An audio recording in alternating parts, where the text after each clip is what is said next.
semua, Assalamualaikum warahmatullahi wabarakatuh. Selamat datang di Nancy Official bersama saya Nanda Sriwahyuni. Di video kali ini kita bakalan belajar tentang cara menulis puisi. Jadi saya akan menceritakan 7 jurus jitu menulis puisi. Teman-teman sering mendengarkan gimana cara menulis puisi yang mudah. Menulis puisi itu rasanya sulit banget, apalagi menentukan ide, menentukan tema, dan apalagi menuliskannya, bagaimana majas-majasnya, kiasannya, dan lain sebagainya. Jadi kali ini kita bakalan belajar, tapi sebelum itu kita harus tahu bagaimana itu puisi. Teman-teman bisa kunjungi blog saya di nancy.com. Di sana saya sudah menjelaskan dan menuliskan bagaimana apa itu puisi dan cara menuliskannya. Kemudian yang pertama adalah cari tahu apa itu puisi.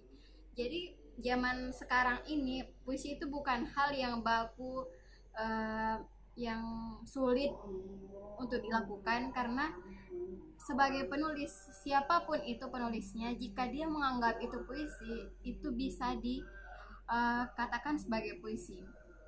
Jadi yang pertama adalah kita perbanyak membaca, kita pahami apa itu puisi. Saya dulu juga waktu pertama kali belajar menulis puisi, membaca berbagai macam buku, seperti buku ini Horizon Sastra Indonesia, kemudian buku dari Malu Aku Jadi Orang Indonesia dari Ismail Marzuki, Taufik Ismail, kemudian Sajak-Sajak Biang Lala dari Ikrom Mustofa, hingga saya saat ini sudah menerbitkan 2 buku, yaitu Hujan di Semenanjung Gersang dan Usaha Kau Kenang Lagi. Jadi dari proses membaca ini kita bisa memperkaya wawasan kita, memperkaya kosakata kita. Kemudian ketika kita membaca tulisan-tulisan puisi di dalam ini, kita bisa mencatatnya atau kita bisa stabilo mana kata-kata yang menurut kita bagus dan bisa nanti suatu saat kita aplikasikan di puisi kita. Kemudian setelah banyak membaca, kita akan bisa mendapat berbagai macam sudut pandang. Misalnya dalam puisi ini membahas tentang hikayat bulan dan kairan. Jadi di sini kita belajar bagaimana cara mendeskripsikan langit, bulan, dan segala alam yang kita lihat bisa kita jadikan sebagai objek puisi kita.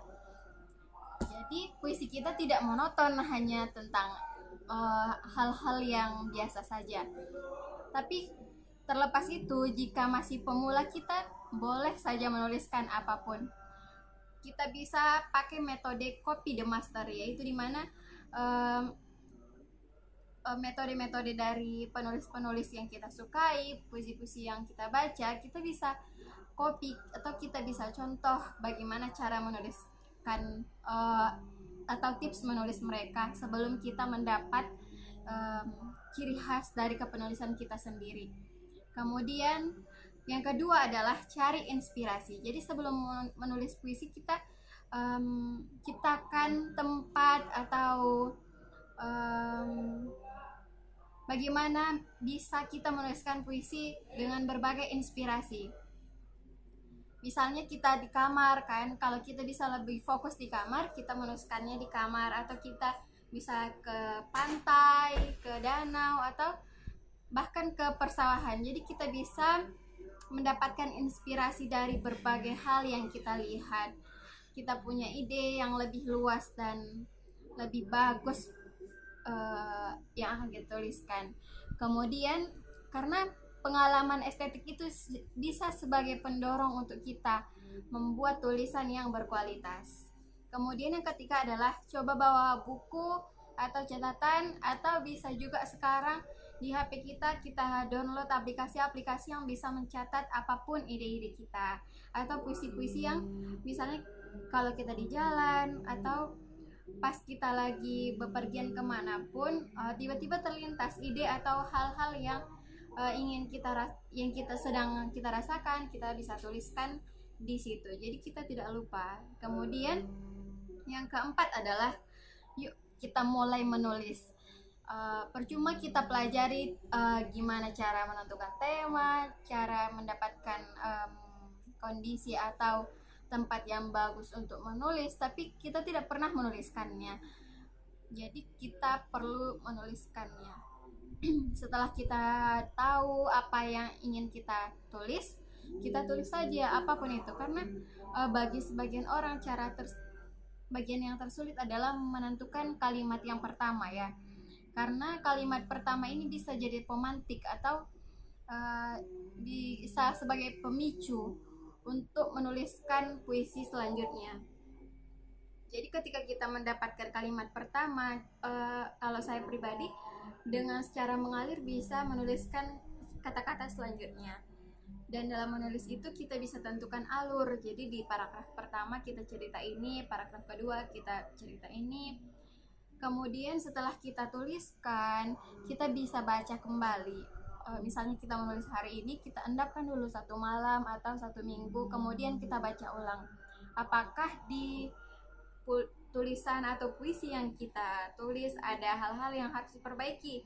Kita perbaiki, yaitu misalnya kita perbaiki EYD-nya atau ejaannya, kemudian penulisan katanya, kalimatnya, kemudian bisa huruf besar dan huruf kecilnya, penggunaan koma dan tanda titik, penggunaan baitnya.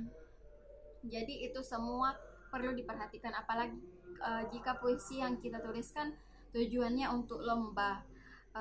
Kita perlu sekali memperhatikan EYD-nya. Kemudian kita bisa uji puisi. Yang keenam tipsnya adalah uji puisi.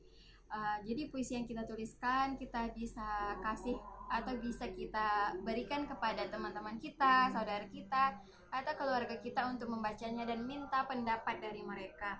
Atau jika kita ingin mendapatkan uang dari tulisan-tulisan kita bisa kirim ke koran, kemudian ke blog yang bisa menghasilkan, atau ikut komunitas-komunitas yang bisa memberikan bayaran untuk tulisan-tulisan kita. Kemudian dari situ kita bisa belajar apa kesalahannya, bagaimana apa yang perlu kita perbaiki, mulai dari judulnya itu harus menarik, kemudian isinya berkualitas dan sesuai dengan tema. Kemudian yang ketujuh adalah jika kita tidak kita bisa simpan puisi kita sebagai kenang-kenangan. Jadi jika kita tidak ingin mengirimkannya kepada redaksi atau untuk ikut lomba, kita bisa simpan puisi kita di diary atau di buku-buku yang bisa kapan saja kita buka. Misalnya setelah 10 tahun kemudian kita bisa baca kembali isi tulisan-tulisan kita dan merupakan peninggalan pribadi untuk kita, untuk mengingat suatu momen kenangan yang dulu pernah kita rasakan. Jadi tidak melulu harus bagus atau harus dikirim ke penerbit. Jadi kita bisa simpan secara pribadi, karena puisi itu adalah suatu hal yang sangat pribadi sekali. Jadi apakah kamu sudah siap untuk menuliskan puisimu? Demikian 7 tips untuk menulis puisi dari saya. Semoga bermanfaat. Sampai jumpa.